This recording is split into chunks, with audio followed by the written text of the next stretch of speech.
God bless you all. I hope you're having a wonderful day. I have to talk a little loud today because it's raining. Pretty substantial rains that are coming down, and of course I got my wipers on, and they don't really make noise, but that rain, I'm sure you could probably hear it hitting my windshield. So I apologize for having to speak up a bit, but it is what it is in these conditions.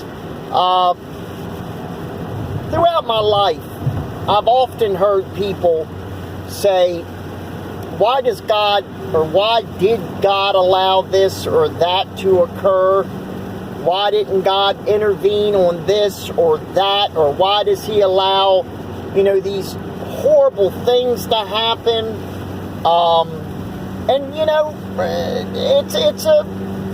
It's a very good question. And I've heard it by people mainly that don't believe, or maybe they, just want to know. Or you have your occasional atheist that snidely makes that remark, well, if God was real, he wouldn't have this, or he wouldn't have that. We hear that very, very often from that community of non-believers. But I seen this the other day. I was watching a Christian program on YouTube, and I seen below, and it was not it had some horrible things in it they were showing. And I seen some people below, well, if God is real, why does he allow blah, blah, blah? So I thought, you know what? I've heard that my whole life. And I think it would be a good little topic to talk about. Why does God allow bad things to happen? I think there's a good book out there, Why Do Bad Things Happen to Good People? By a Christian author. I think that's the title. If not, it's along those lines. Something like that. Anyways, I'm sure you can find it if you do a search. Get back to my topic. The one time I heard probably the most when I was studying history was World War II. And of course they would bring this up about the Holocaust, and we all know the Jewish people is God's chosen. So why did God allow, if you want to use that terminology, allow his chosen people to be basically systematically slaughtered? I mean, they were led like lambs to a slaughter, literally. You hear that a lot, especially when World War II comes up, and people know you're a Christian. They bring that up. I had that in school a lot. And I'm going to tell you guys exactly what I told them and exactly what I've told everybody that's ever asked that question. God does not, first off, let me make one thing clear. It's not God that does it. That's one misconception people use and say, why does God allow these people to get killed? Or why does God do this or do that? God doesn't do it. Okay, let me start back from the very beginning, from Adam and Eve, when God created man and created woman in the Garden of Eden. Of course, we know that story, what happened. Lucifer in the form of a serpent fooled them, pulled the wool over their eyes, so to speak, and they broke the one rule that God had, and that was not to eat off the tree of life, which is exactly what they ended up doing. So from that point forward, and this actually leads into what I'm talking about, from that moment forward, when Eve took the first bite of the apple and then handed it over to Adam, and Adam took a bite, that was when sin entered into man, because they defied God. They defied the one rule that God had, and that was, as I said, not to eat from the tree of life. So from that point on, that is where we get the sin nature. That is where mankind gets this wickedness that we see, like with the Nazis in World War II. It wasn't God that was leading these people into the gas chambers. And by the way, I've been in the gas chamber at Auschwitz. I've been to Poland. I've stood in that chamber. Okay, when you walk through those gates at Auschwitz, and you see that work makes you free in German, okay, soon as you get into that gate, that whole compound or complex or camp has a cloud of depression. I'm serious. It doesn't matter if the sun's shining and there's birds tweeping and it's so beautiful. When you step foot on that property, you can feel the misery in the air. And I'm going to tell you something else. When every single person in my tour group was walking out of that gas chamber, they all had tears in their eyes. Grown men, they all had tears in their eyes. It's something I can never describe unless you go. I digress, I'm sorry, but I wanted to interject that into the story. It was the Nazis that slaughtered the Jews. God gives mankind what's called free will, okay? When he made Adam and Eve, he did not make us mindless robots to just blindly follow God's every order and direction. He did not make us that way. He gave us our own minds. He gave us a conscience, okay? He gave us the ability to discern right from wrong. Some people skew that right from wrong. They, as it says in Isaiah 5:20, they see good, as evil and evil as good. They see darkness for light and light for darkness. They taste bitter for sweet and sweet for bitter. Their whole thinking is skewed on that good and evil, on that right and wrong, And this is where you get into the whole, why does these things happen? It is mankind in their sin nature, their wickedness, all right, that does this. And I'll give you an example. I've known men that have been so just vile and wicked. We had a pastor that used to be one of the high-ranking members of one of the most famous outlaw motorcycle gangs in the United States of America, and his job was to he was head of running the drugs from California throughout the United States.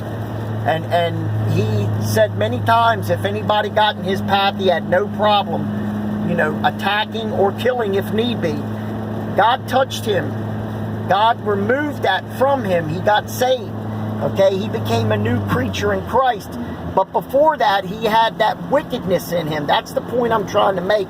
He had that sin nature, that vile evilness within him that gave him the ability or the conscience not to be affected by these types of killings. And I'm talking now about the Nazis, and their minds were poisoned all leading up through the 30s about the Jewish nation, about the Jewish people, not the Jewish nation, the Jewish people. Their minds were poisoned that they were the enemy. Hitler and his gang blamed the Jews for the defeat in World War I. One of the famous things they always used to say is the Jewish people stabbed Germany in the back, even though there was a huge Jewish population that fought in the German army, that fought for their country, and they were also led to the gas chamber, so that meant nothing. Your mind gets poisoned with this stuff. Like I said, God gives you free will. He gives you the ability to discern right from wrong. It is up to you to either take that path of good or go down that path of evil. And that is what the Nazi regime did in World War II. They chose the latter path of evil. They chose the path of destruction. Even though in their minds they thought they were right. Remember, the Germans wore belt buckles that said Gott mit uns. G-O-T-T-M-I-T-U-N-S.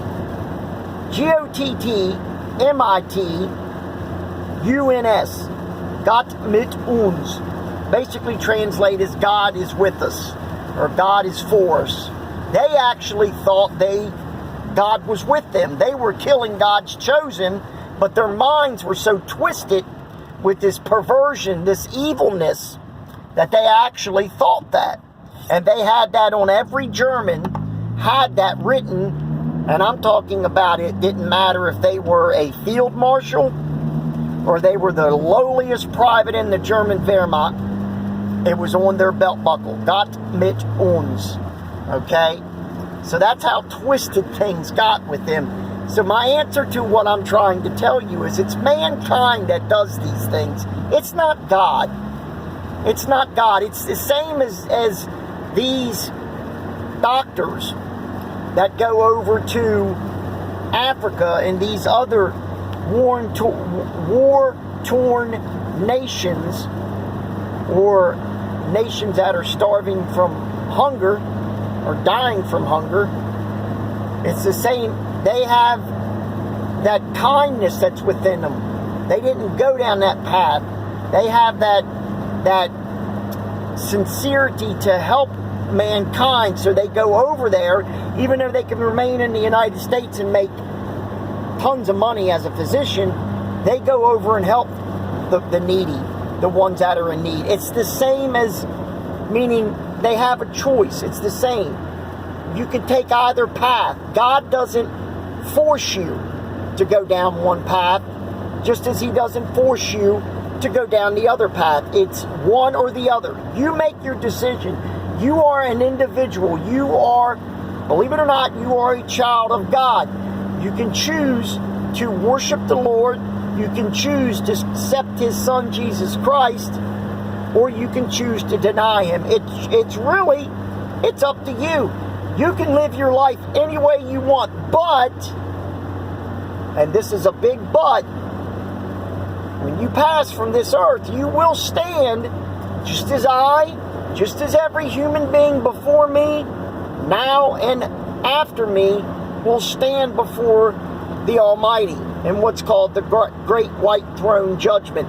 And you will be judged on the life that you led. Did you lead a life of debauchery? Did you lead a life of, being crooked? Stealing and lying and cheating and doing whatever to try to get ahead? Or did you lead a good, wholesome, godly life as to the best to your ability? Because we all have sinned and fallen short of the glory of God, and it's only by what Jesus Christ did on that cross that we have the ability to be saved. His blood covered for us. That's why we don't have to do the sacrifices anymore, the burnt offerings, any of that stuff. See, the Jewish people do not believe Christ was the Messiah. That's why they are preparing to reopen the temple, and they are preparing priests as we speak to learn how to do these offerings again. So, I digress again. Anyways, that's the answer. It's not God doing these things. Remember, the Bible says it rains on the just as well as the unjust. It's not God. It's mankind and the decision that they make to do the evil. Okay? It's mankind's whole decision to do. Your life is ever how you want to make it. You can live a positive, wholesome life, or you can be nasty, wicked, and evil. We see it every day. We see it every day, hatred in this country. Every day. It has nothing to do with God. There is no hatred in God. That's not God's deal. That's the devil's. That's his domain, as I've said many a times.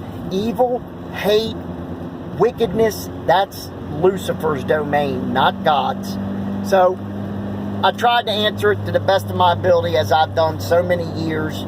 I hope I explained it well enough that the ones that may have that question in their mind or may have come across that some point in their life, I hope I was able to at least give you the ability to realize that God does not cause these things, that man is the one that does it. And they have a choice to do it or not to do it in the end.